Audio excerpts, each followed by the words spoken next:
Hi everyone, it's Jaden. Welcome back to my channel where I share information on health, fitness, and optimization. On today's video, I'm going to do my first versus video, which is going to be adrenal fatigue, anxiety versus just your good old anxiety disorder. Okay, so before we jump into it, I am not a medical doctor or a therapist. This is so funny because I look like one today because I'm in the middle of shooting a couple auditions, self-tape auditions, and I played doctors. So I look like one, but I'm not. I am not a medical doctor or a therapist, so I'm not trying to treat you or diagnose you of any type of disease or conditions. I'm just simply here sharing my experience of my own health crash recovery journey and the information I've researched and information that I've learned from it, from my experience. So this is strictly for your research, entertainment, and information purposes. Okay, so let's jump right into the video. So anxiety from adrenal fatigue is slightly different than anxiety disorder anxiety, but they're both kind of got a lot of things in common, and they kind of both like overlay also. So with the adrenal fatigue anxiety, you are most likely, or this is again from what I experienced, I mainly experienced that type of anxiety through triggers that were more physical. So like if I worked out too hard, or I had too much sex, or if I had a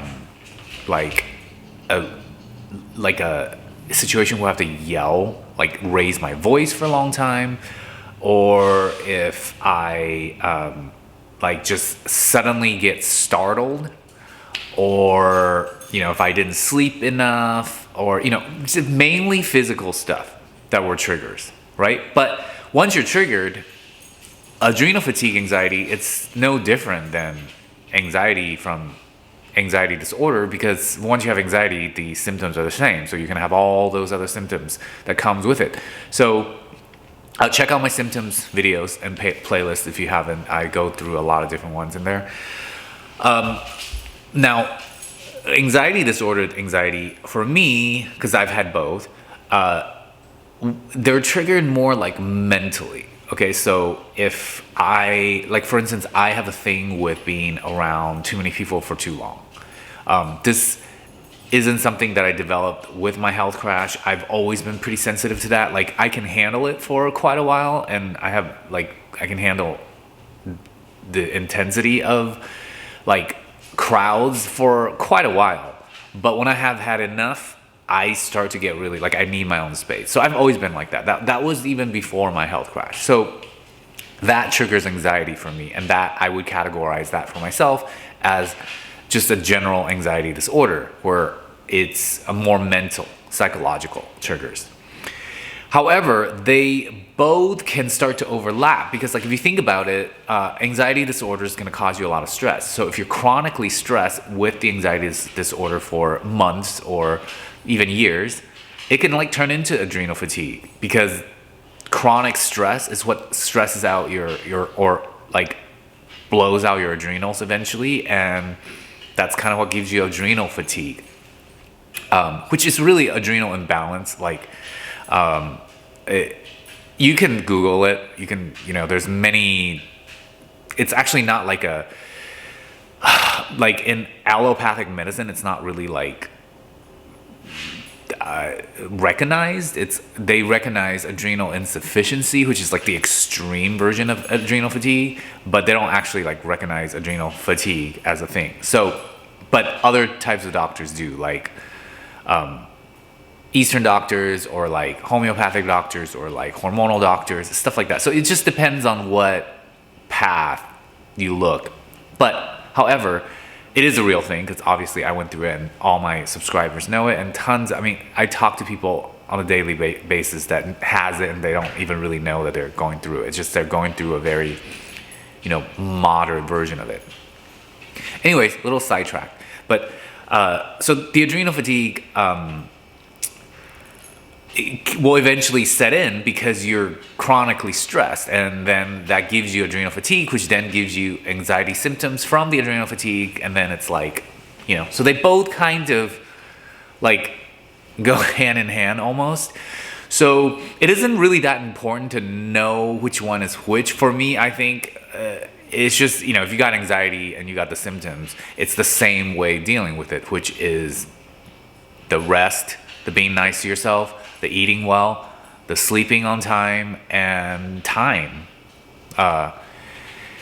It's funny, I'm starting to realize like I should just like make that like my trademark model for like recovering from this, because those are the most important things. Like, yeah, supplements do help, certain tips and stuff like that help, but the bulk of it, the fundamentals of the healing process, at least for me, was those few simple things, just being consistent and diligent and like regular with all that.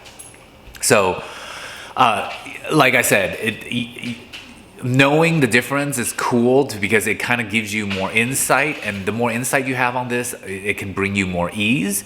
So that's cool, but I don't think, once you have the anxiety and the symptoms, you're going to treat it the same way, which is, relax and all that. I'm not going to get into the details of how to deal with it because I've done tons of other videos on that, so go ahead and feel free to check those out. But many of you have been asking in the comments and emailing me, and also on my new Facebook group. If you haven't checked that out, you might want to join that. There's discussions, and so I'm picking up that people are wondering like, well, which type of anxiety is it? And it's giving them anxiety to not know. So I thought I'd share what I know, and maybe it will give you some clarity and reassurance. And I want to kind of add, just on that note, I've been looking at all my response and all my, questions and the emails that sent to me. There's a lot of you guys are struggling with like, see, there is such a thing as like too much information. Okay, especially in phase 2 and 3. That's also something, a concept that I came up with my health recovery journey. So if you want to check out those videos and the playlist, it might help you to understand what I'm talking about. But during phase 2 and 3, which is the most frustrating and confusing stage or phases of the health crash recovery,